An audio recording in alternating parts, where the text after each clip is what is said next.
देखिए question number 4 का second part है। हमने कहा है कि जब भी ऐसा क्वेश्चन आपको मिलेगा तो उसको आपको ध्यान से देखना है कि यहाँ पर हो क्या रहा है। तो सिर्फ हम अगर इतने की ही बात कराएं तो इतने में अगर हम 3 से मल्टीप्लाई करा दें इस वाले में इतने में तो हमको क्या मिल जाएगा, इतना वाला मिल जाएगा। लेकिन अगर यहाँ पर 3 से मल्टीप्लाई हुआ तो ये नहीं मिलेगा आपको। मतलब यहाँ पर बनना क्या है, a1/a2 is equal to b1/b2 is equal to not c1/c2 बनना है। ये हमको पता चल गया क्योंकि इतना इतने के इक्वल हो रहा है लेकिन ये वाला नहीं इक्वल हो रहा है। तो here we have a1 is equal to यहाँ से अगर बात कराएं कुछ नहीं अगर लिखा है तो 1 लिख लीजिए, हर जगह पे 1 लिख लीजिए। तो a1 इज इक्वल टू कितना हो गया, 1 हो गया।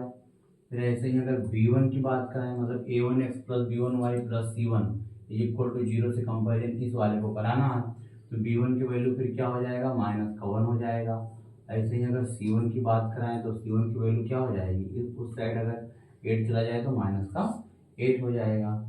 And a2 is equal to क्या हो जाएगा 3, b2 इज इक्वल टू क्या हो जाएगा -3 हो जाएगा, c2 इज इक्वल टू -16।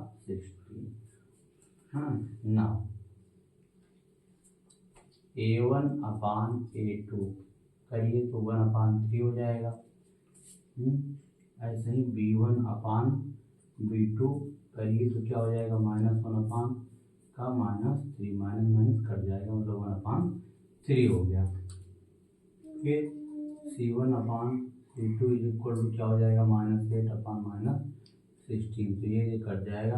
अगर इसको सिंपलेस्ट फॉर्म में लिखना हो तो क्या लिखा हुआ है, ये 1/2 लिखा हुआ मतलब 1/3 लेकिन यहाँ पर क्या मिल गया हमको 1/3 नहीं मिला।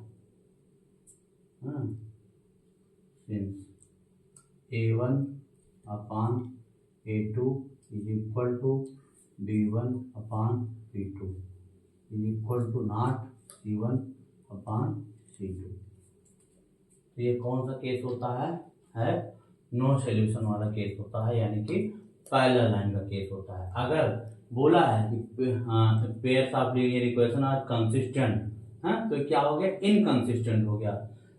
If consistent obtain the solution graphically, यहाँ पर अगर क्या हो जाता, कंसिस्टेंट होता कोई सॉल्यूशन हमको मिलता तो ग्राफिकली हम उसका सॉल्यूशन निकालते, लेकिन यहाँ पर कोई भी सॉल्यूशन नहीं मिल रहा है। पैरेलल लाइन का केस हो गया मतलब सिस्टम क्या कर गया, इनकंसिस्टेंट हो गया।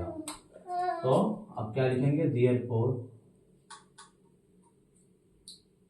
therefore the pair of linear equations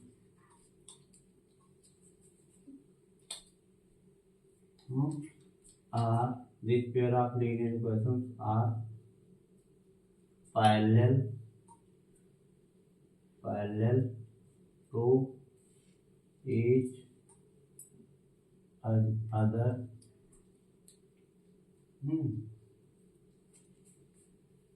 thus system have no solution। System क्या हो गया, कोई भी सॉल्यूशन नहीं हुआ। hence